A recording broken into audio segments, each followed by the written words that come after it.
कि इससे हमारे दोनों देशों की पर आज ही पहुंच चुके हैं। Thank you. Thank you very much indeed, Prime Minister. We've got, I think we'll start with a British धन्यवाद question from the प्रधानमंत्री जी। BBC. एक प्रश्न BBC की तरफ से। From the BBC. Prime Minister Cameron, you've visited India 3 times Prime Minister Cameron, since you came to power. Why has it taken so long to get a return visit? आपको And Prime Minister Modi, India is becoming an increasingly intolerant place. जी India एक intolerant जगह बन गई है।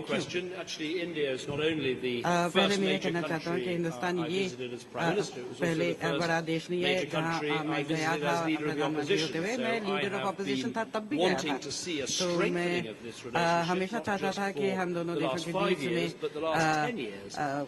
साझेदारी बढ़े। पिछले 5 सालों में नहीं, पिछले 10 सालों से मैं ये चाहता हूँ। और मुझे लगता है कि हमने काफी कदम लिए हैं इस दिशा में। जहाँ तक G20 के देश हैं, ब्रिटेन सबसे बड़ा इन्वेस्टर है हिंदुस्तान में, फ्रांस और जर्मनी से बड़ा इन्वेस्टर है, यूएस से भी बड़ा इन्वेस्टर है। लेकिन हम दोनों देश ये इस पर सहमत है कि हमें आपस में जो प्रोजेक्ट कर सके, जैसे smart cities, clean India, digital India, जहाँ पर यूके अपनी एक्सपर्टीज दे सकते हैं और एक सच्ची साझेदारी बना सकते हैं। इंडिया 3rd लार्जेस्ट इकोनॉमी है दुनिया में। हम दुनिया में 5वीं सबसे बड़ी अर्थव्यवस्था है और बहुत सारा पोटेंशियल है। जहाँ तक विजिट के प्रश्न है, मैं बहुत खुश हूँ कि प्रधानमंत्री जी यहाँ आए पाए हैं और हम दोनों पहले भी मिल चुके हैं G20 में और जगह में। और हमने ये ठान ली है कि आज की मीटिंग के बाद हम हर साल मिलेंगे। प्राइम मिनिस्टर जी, आपकी कुछ कहना चाहेंगे? ये बात सही है कि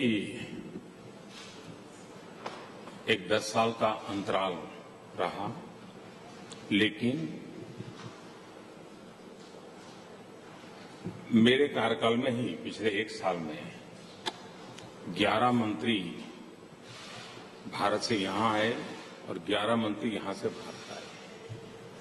और इसलिए भारत और ब्रिटेन का जो संबंध है, विकास की जो नई ऊंचाइयों पर जाने का सामूहिक प्रयास है, वो निरंतर चल रहा है।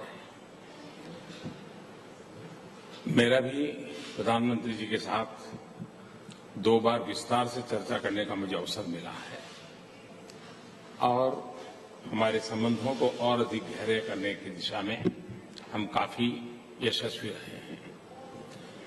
आपने और एक विषय सवाल जो पूछा है, भारत ये बुद्ध की धरती है, भारत ये गांधी की धरती है और इसलिए हमारे संस्कारों में एक बात हमारी रगों में है कि समाज के मूलभूत मूल्यों के खिलाफ किसी भी बात को भारत स्वीकार नहीं करता है। और इसलिए हिंदुस्तान के किसी भी कोने में कोई भी घटना घटे, भारत के लिए वो घटना 1 हो या 2 हो या 3 हो, 125 करोड़ के देश में एक घटना का महत्व है कि नहीं है, ये हमारे लिए मायना नहीं रखता है। हमारे लिए हर घटना गंभीर होती है। हम इसको किसी भी हालत में टॉलरेट नहीं करते हैं। कानून कठोरता से कार्रवाई करता है और करेगा। और भारत एक वाइब्रेंट डेमोक्रेसी है जो संविधान के तहत सामान्य से सामान्य नागरिक के जीवन को हर प्रकार की सुरक्षा, उसके विचारों की रक्षा, उससे प्रतिबद्ध हैं और इस काम पर हम कमिटेड हैं।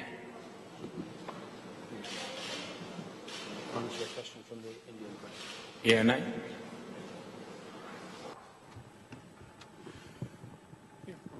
Sir, my question is to both the prime ministers.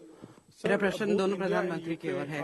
Victims of terror from same terrorists groups. Hindustan और ब्रिटेन दोनों आतंकवाद के लक्ष्य बने हैं। जो टेररिस्ट के सोर्स हैं वो वही हैं। दोनों देशों ने अफगानिस्तान में काफी जीवन गए हैं, विक्टिम पड़े हैं। तो क्या आपने ऐसे मुद्दों पर बात की है जो अब दोनों के मुद्दे हैं, और क्या आपने कुछ कोऑपरेशन के बारे में बात की है इस विषय पर? धन्यवाद। आतंकवाद के प्रति आपने जो चिंता जताई, ये चिंता मानवतावाद में विश्वास करने वाले हर किसी की चिंता है। और मैं आज इस बात को बड़े संतोष के साथ कहना चाहता हूं कि यूनाइटेड नेशन में आतंकवाद के मुद्दों को लेकर के जितने इनिशिएटिव लिए गए हैं, उसमें भारत और ब्रिटेन दोनों कंधे से कंधा मिलाकर के हर चीज में इनिशिएटिव लिया है। अफगानिस्तान में ब्रिटेन के काफी सैनिकों ने अपना जीवन दिया है, तो भारत ने भी कई अपने अच्छे अफसरों को वहां गंवाया है। हम दोनों देश ऐसे हैं कि जो आतंकवाद के कारण परेशान है, और इसलिए आतंकवाद के खिलाफ लड़ना ये एक या दो या तीन देशों का विषय नहीं है। ये मानवतावादी हरेक की जिम्मेवारी है। आज आतंकवाद इस प्रकार से फैला है, उसकी कोई सीमाएं नहीं, उसकी कोई भूभाग नहीं है। हर दिन नए संगठन के नाम से जन्म लेते हैं, हर दिन नए इक्विपमेंट उनके हाथ में आते हैं। अब आतंकवादी को इक्विपमेंट मैन्युफैक्चरिंग तो करते नहीं है। सबसे पहले महात्मा गांधी कहते थे कि न्याय तब आता है जब आपको ज्ञान हो कि अन्याय किसको कहते हैं। हम टेररिस्ट किसको कहते हैं, टेररिस्ट को मददगार कौन है। यूनाइटेड नेशन में इसके संबंध में एक प्रस्ताव है, उसकी परिभाषा करने के लिए। वो अभी तक उसका कोई निपटारा नहीं हो रहा है, वैसे ही लटका पड़ा है। और इसमें हम और ब्रिटेन दोनों शरीक हैं कि उसकी व्याख्या होनी चाहिए। और इसलिए मानवतावादी शक्तियों ने एक होना चाहिए। जो टेररिस्ट हैं, जो टेररिस्टों को मदद करते हैं, वो उन शक्तियों को आइसोलेट करना चाहिए, और मानवता की रक्षा करने के लिए हम सब ने मिलकर के प्रयास करना चाहिए। Thank you. I would simply add that we have had preliminary discussions today about the terrorist threat that we both face. हमने इस बारे में बातचीत शुरुआत की है, और लेकिन इसके बारे में हम और भी बातचीत आज शाम को और कल भी करते रहेंगे। हमने भी टेररिस्ट अटैक्स लंदन की स्ट्रीट्स में हमें के हम विक्टिम्स रह चुके हैं, और इंडिया में भी ऐसे कई इंसिडेंट्स हो चुके हैं। तो इसे मैं कहूँगा कि टेररिस्ट ग्रुप्स को बंद करना यही खाली एक काफी नहीं है। इसमें हमें बहुत कुछ और करना पड़ेगा कि जहाँ पे टेररिस्ट ग्रुप्स है, वहाँ पे ऐसी सरकार है जो ऐसे टेररिस्ट ग्रुप्स को अपने देश में ना पनपने दे। और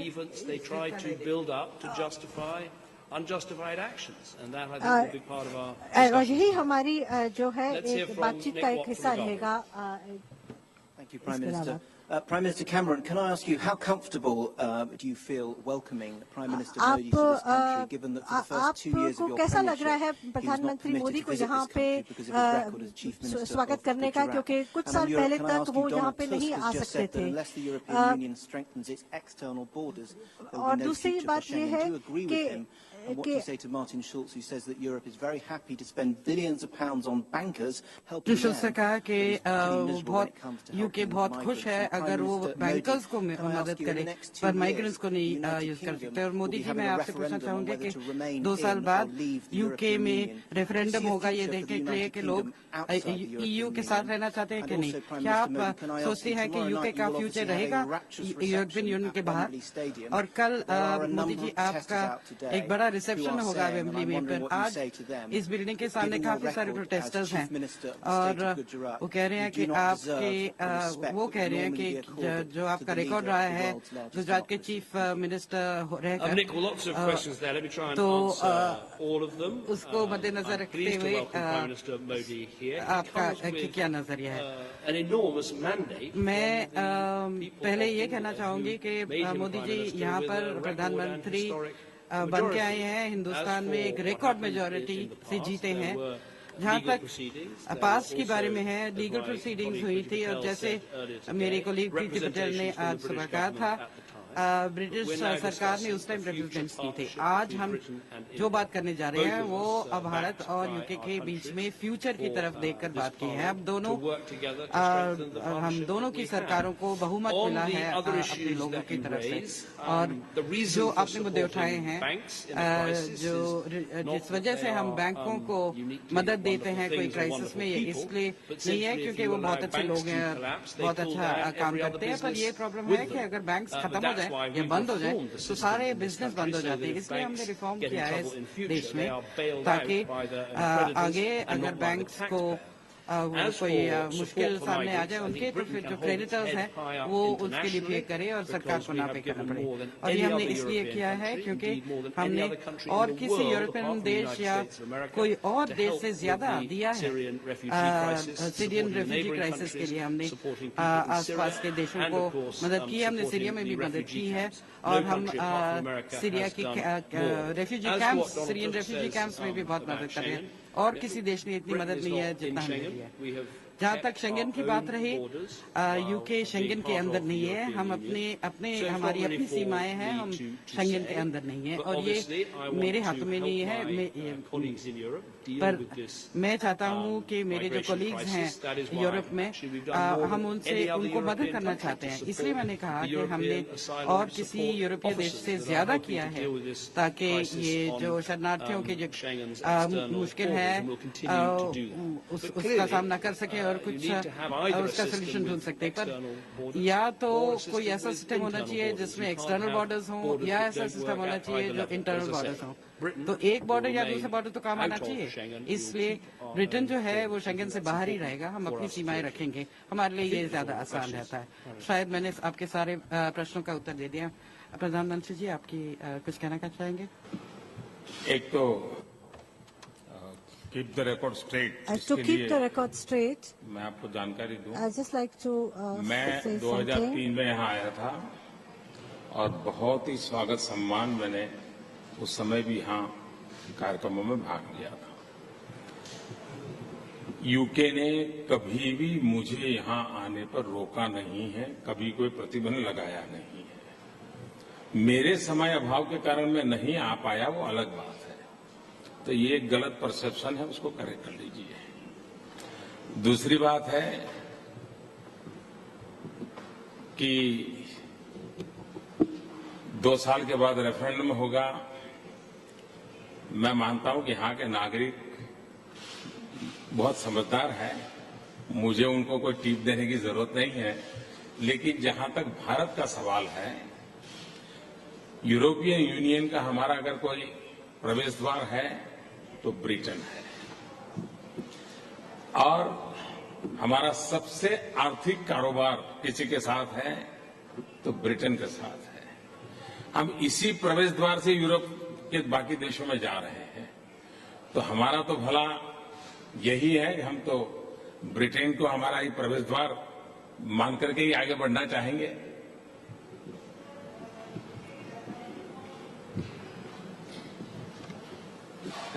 विकास से सवाल है।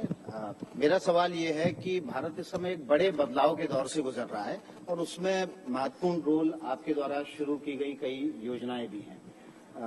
मेरा प्रधानमंत्री जी आपसे ये सवाल है कि भारत की आर्थिक परिस्थितियों और सामाजिक परिस्थितियों में आप किस तरह के सहयोग की आशा कर रहे हैं ब्रिटेन से। और मेरा डेविड कैमरन साहब से सवाल है कि भारत और ब्रिटेन के बहुत पुराने और ऐतिहासिक संबंध हैं, आप इन संबंधों को पुनर्परिभाषित करने के लिए किस तरह के नए भूमिका में दिखाई देंगे या किस तरह की नई कोशिशें करेंगे ताकि ये संबंध और प्रगाढ़ हों?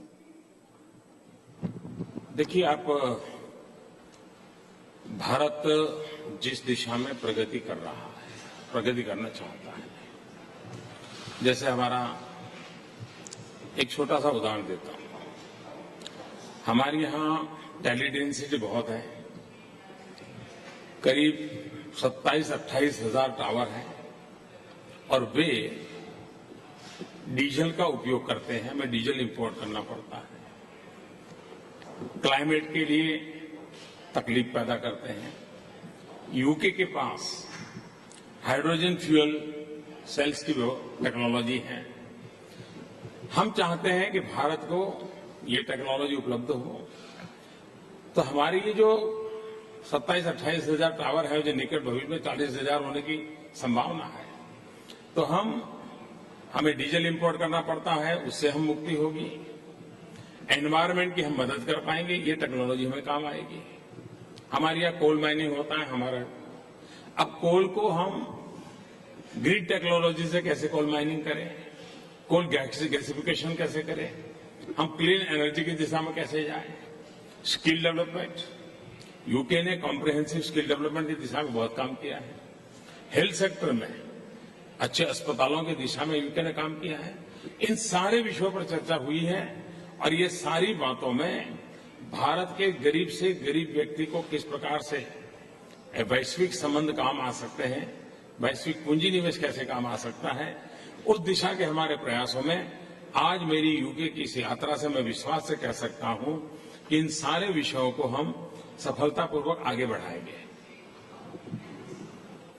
Thank you. I would say I see this as a modern dynamic partnership. That's what we've been talking about. I think it's probably true that for years the relationship between Britain and India was in some way imprisoned by the past.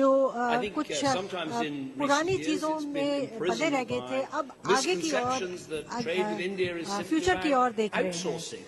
Look at the relationship today. आप outsourcing को देखिए, अगर 20 साल पहले कोई आपको कहता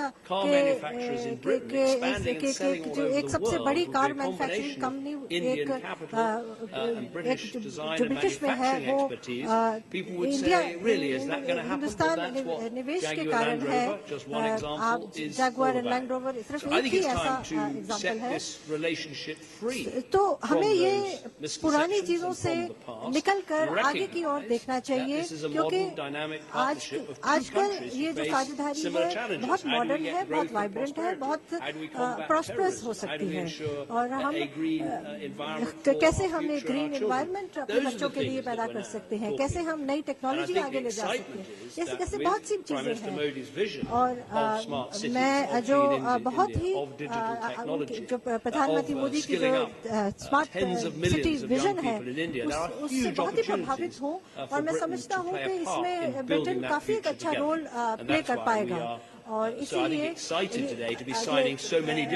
हम इतने सारे एग्रीमेंट्स पर साइन कर रहे हैं, जो ये शो करता है कि हमारी जो साझेदारी है वो बहुत ही ज्यादा डायनेमिक है।